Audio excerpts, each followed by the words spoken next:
Uh, Today we will be discussing about Kalidasa's an extract from Ritusamhara. So this is one of my favorite poems to teach because the poetic quality of this particular text is really incredible. We'll discuss about Ritusamhara. So, and before starting, so one of the nature of the Sanskrit poetry is that like one nature is there are no minor characters. There is no minor description. Any description which is given usually in the Sanskrit poetry, there is lot of emphasis done on. A lot of emphasis is done on that. It's described in a very um, interesting and I'm sorry, interesting and the beautiful description is given to each and everything. So that is one quality.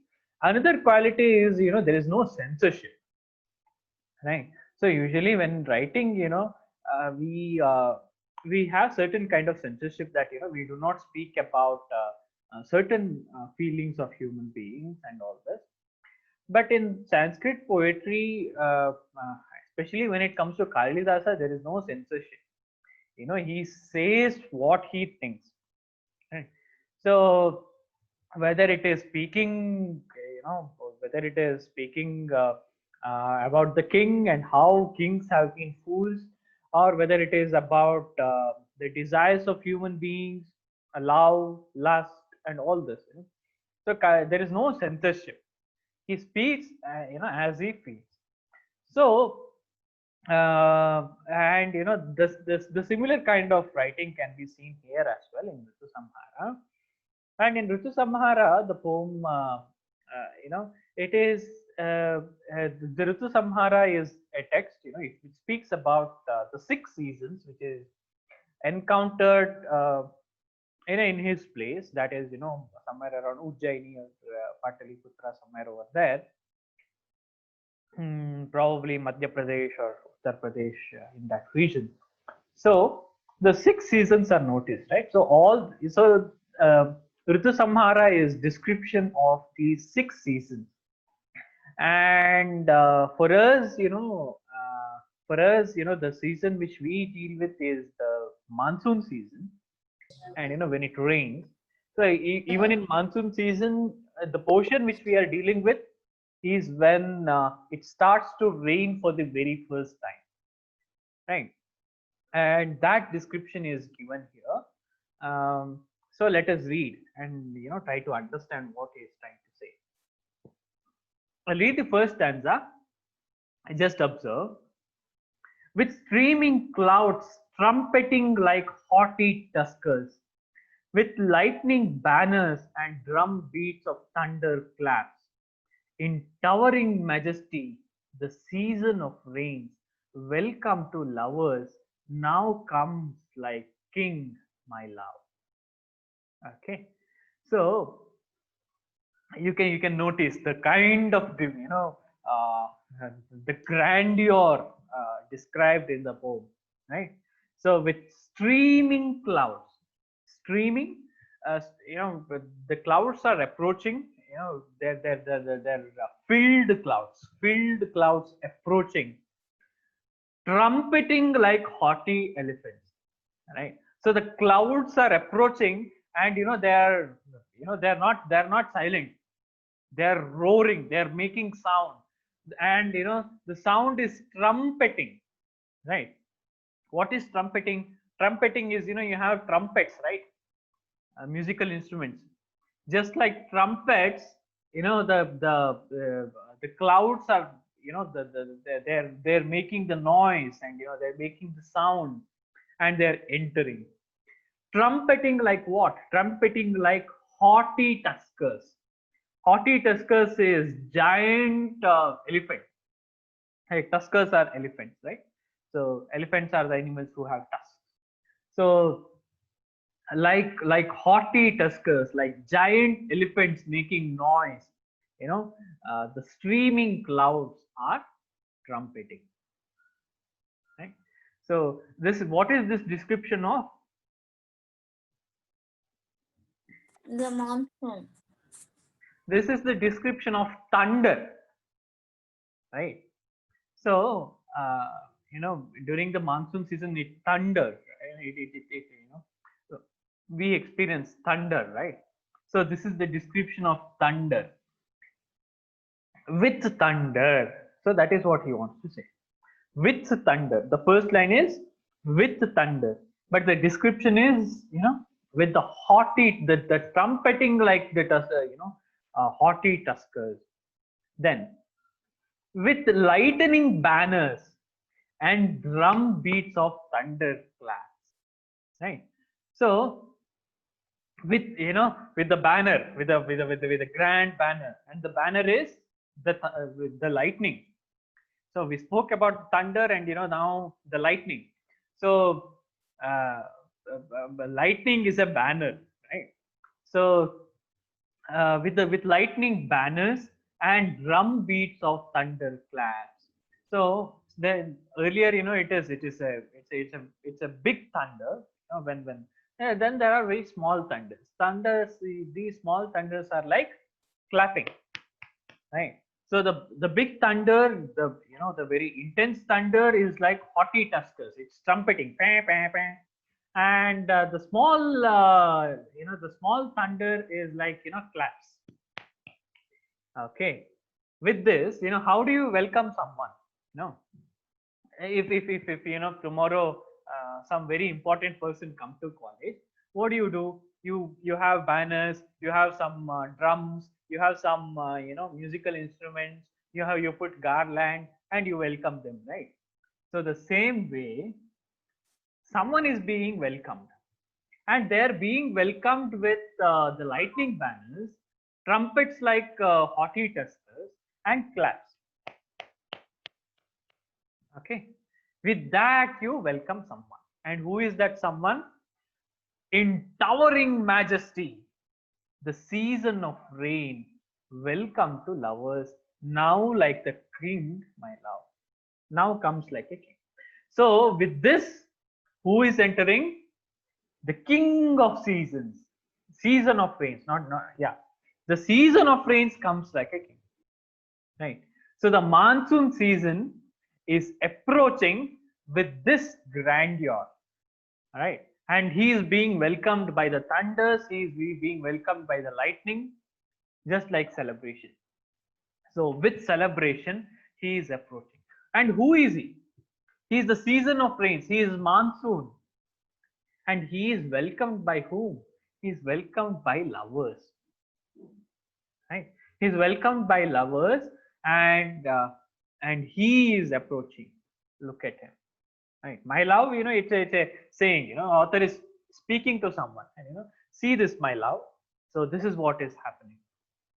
So now this is the way, this is the grandeur in which the rains, the monsoon season is entering, uh, is entering to the place. Overcast on all sides with dense rain clouds, the sky displays the deep glow of blue lotus petals, dark in places, heaped with collyrium, smooth blended, glowing elsewhere like the breast of a woman with child. So he look at the clouds. And how is the clouds? Overcast on all sides with dense rain clouds.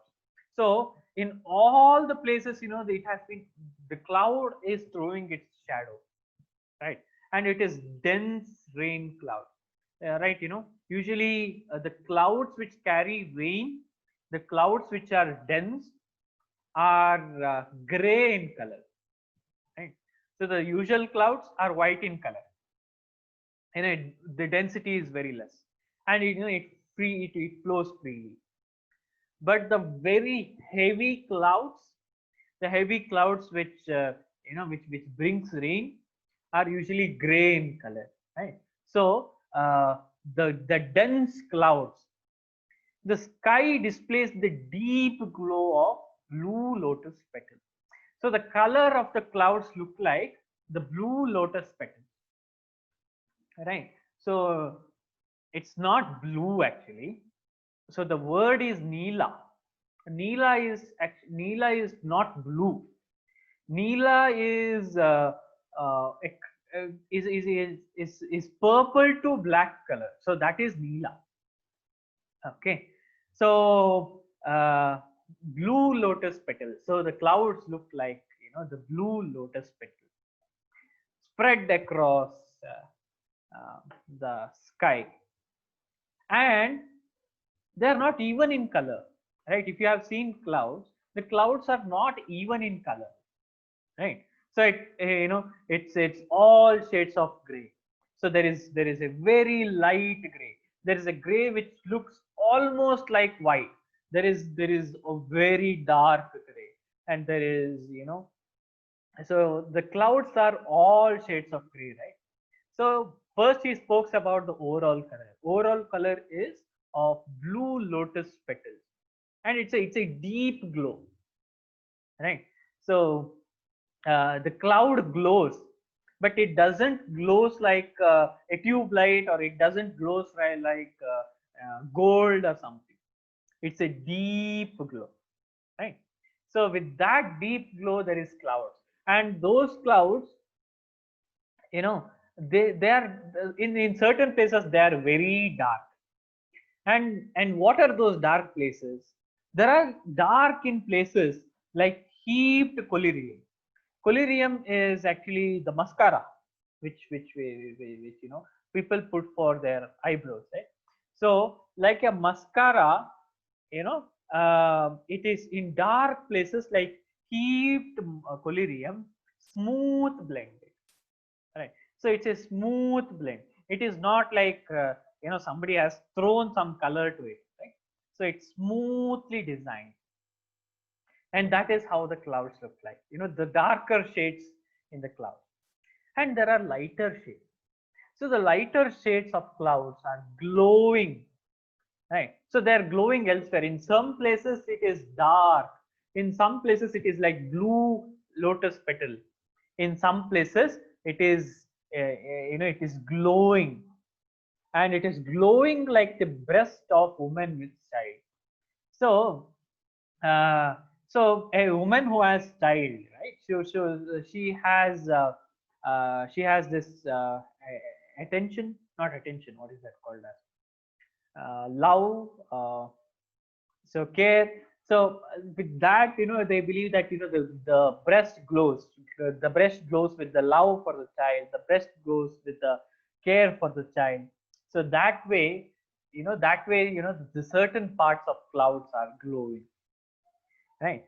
So now this is the description of the clouds, right? In this poem, what you should notice is the description of rain and clouds. So that is very obvious. The second thing is the effect monsoon has on animals and people. So that is one thing to notice. And another thing is the kind of description which he provides when it comes to speaking about the clouds, or the way the monsoon enters, right? So that's a wonderful imagination actually. There is a festivity when the monsoon enters, and the festivity is arranged by the clouds and thunder and the lightning itself. So that's a beautiful imagination which is provided over here. Okay, so then what impact does it have? So implored by, now am I audible? I thought it got break for a little, I guess.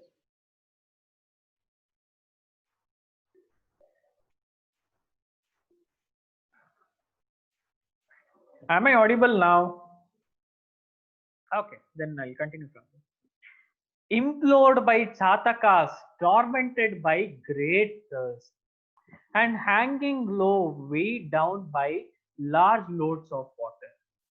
Massed clouds advance slowly, pouring many streamed rain, and the sounds of their thunder is sweet to the ears. Okay. uh, Implored by Chatakas. Okay, so this is a, what do we say? A desi description. Desi description is, we have some, the folk stories, and the folk ideas, right? So Chatakas is one of those things, right? Chata, there are two kind of bird, it seems. I mean, they are very special bird. There are many birds, of course. These are the two very special birds. One is Jonnavaki, or Jyotsna Pakshi. Okay, and another is Chataka Pakshi. So there are two kinds of birds. Very special birds. You know what these birds do? Why they are very special?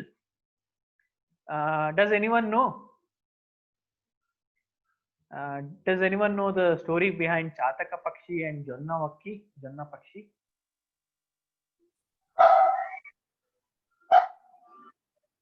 Yes, we say, Chatakanante Kataradinda Kayuttidda. Right? That is one of the phrases which we use. So, Chataka bird and Jyotsna bird or Jonna Vakki. So these are known for waiting for something, waiting for. So imploring is, it's begging. There's a sense of urgency. They're begging for it, right? So that is imploring. Imploring is not just waiting. You know, waiting is, you sit and wait. Imploring is, you have that, desire. You can't wait. You're so anxious. So that is imploring. So, implored by Chatakas. Chatakas are imaginary birds. They are like, they do not eat. Chatakas do not eat or do not drink water. They only feed by the rainwater which comes. When it is raining, they open their mouth and wait, and only that water they drink. Right? They do not drink any kind of water. So that is the imagination behind Chataka bird. Right? So implored by Chatakas, it is about to rain, and Chatakas are very much implored. They have, for 8 months, for 8 9 months, it has not rained. They have been starving for 8 9 months, and they're waiting for the first rain so that they can feed themselves. That is, implored by Chatakas, tormented by great thirst. So the Jonnavaki, Jyotsna Pakshi, what Jyotsna Pakshi does is, it eats only the rays which comes from full moon. Right? Once in a month there will be full moon, right? So only on the full moon day, the rays of the moon, this bird eats, Jyotsna Pakshi. But that is not here. That is just for a fun information. That's all. But here, Chatakas, implored by Chatakas, tormented by great thirst. The thirst which has been there for 9 months, 8 months. Now it has been, it can't sustain for long because it's starving for 8 months. And that is, waiting, that is imploring for it to rain, and hanging low, weighed down by large waters of water. So now the description is still of the clouds. So, and they are hanging low, right? So the clouds are usually high in the sky per se. Don't take it technically or scientifically, but that is what we see, and we guess, this is how it is. Usually clouds are very high in the sky, but once in a while what happens is, when it gets dense, the cloud gets dense, clouds get heavy, it starts coming down, down, down, and when it is very much down, it rains. That is what we see. So because it is you know before it is raining, before it rains, it has to be heavy. So when it is heavy, it comes down. That is the idea. So hanging low, weighed down by large loads of water.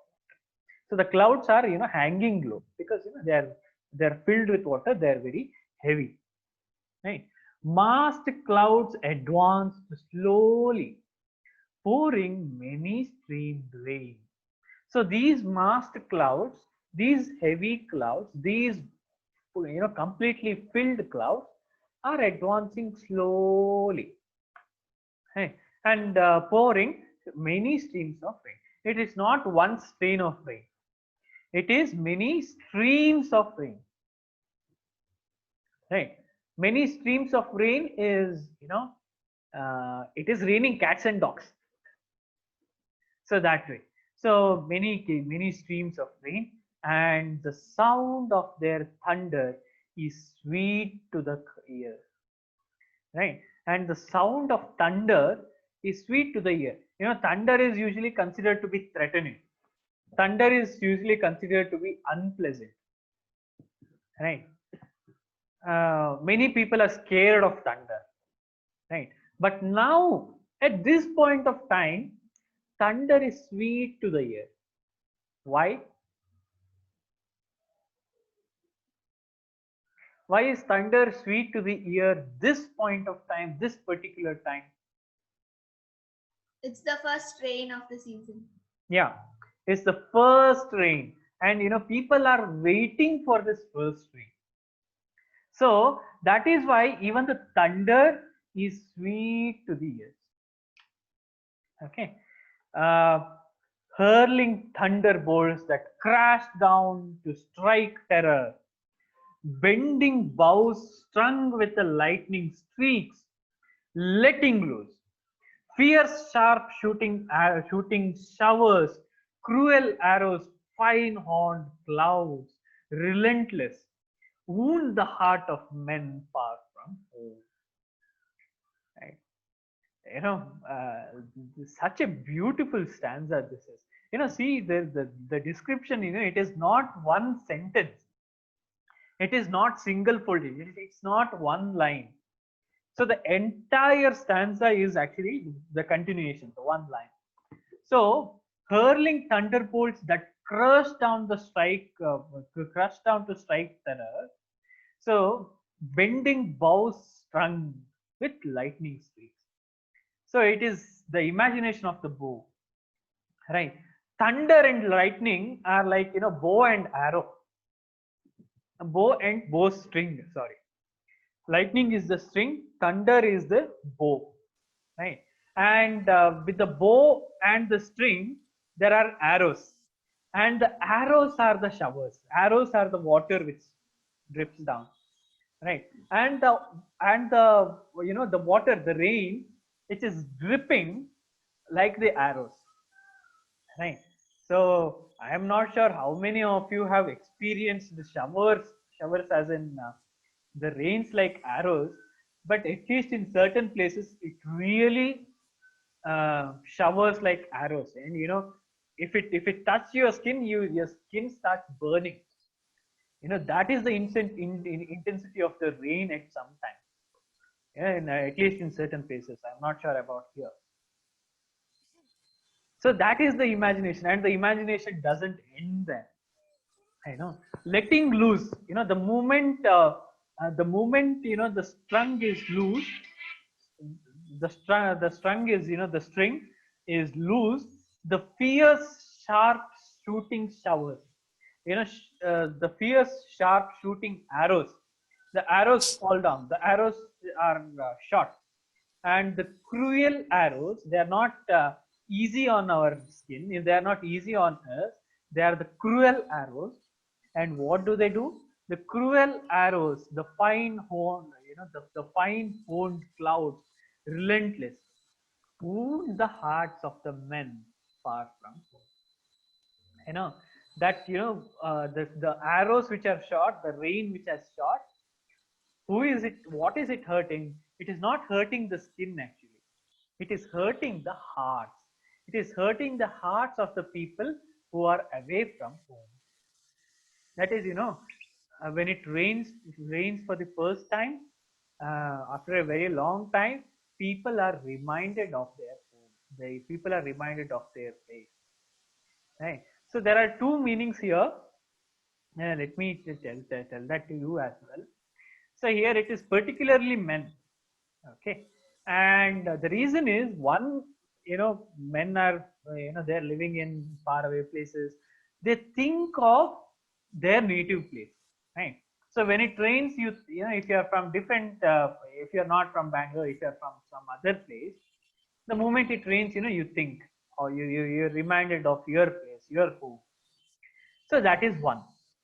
That is the wounding the heart of men. One meaning. Another meaning is, these men are away from their lovers, away from their wives. So that is why their heart is aching when it rains. Because, we have this idea, right? When it rains, you know, and the lovers feel that pain and all this. So the same here, men, if they feel pain when it rains, because they are reminded of their home, they are reminded of their lovers, they are reminded of their wives. Okay, so that is the description. We'll deal with the fifth stanza and we'll end it today. The earth is covered by tender shoots of grass, brilliant as emeralds, shivering into the points of light. By upspring Kandili leaves bud, and by ladybirds dizzle like women decked in gems, green and red. So now the description of earth. So the first the first stanza is how the monsoon enters. The next three stanzas are about the rain and its effect on people, as well as the birds like chatakas. So it will continue, the effect on animals. It will continue. And now the description is about the impact it has on the field, impact it has on the earth. The earth covered by the tender shoots of grass, right? And there, the earth is covered by the grass, and they're tender shoots, right? Tender shoots is, it is very smooth, not very strong. They're very light, they're very smooth, they're very delicate. They're brilliant as emeralds. They're green, brilliant. They're glowing. They're, uh, you know, the brilliant is something which which attracts attention. They're as brilliant as emeralds, shivering into the points of light. Not just emeralds which has been, shown to the light, which has been glittering in the light. That is how the shoots of the grass is. By upspringing Kandili leaf buds and the ladybirds dazzles like the woman decked in gems green and red. So Kandili is another leaf. So there are green shoots, there are leaves. Kandili is another plant which has red leaves. Okay, which has red, which has the leaves which is red in color. Now with the Kandili leaves and grass, how does it look like?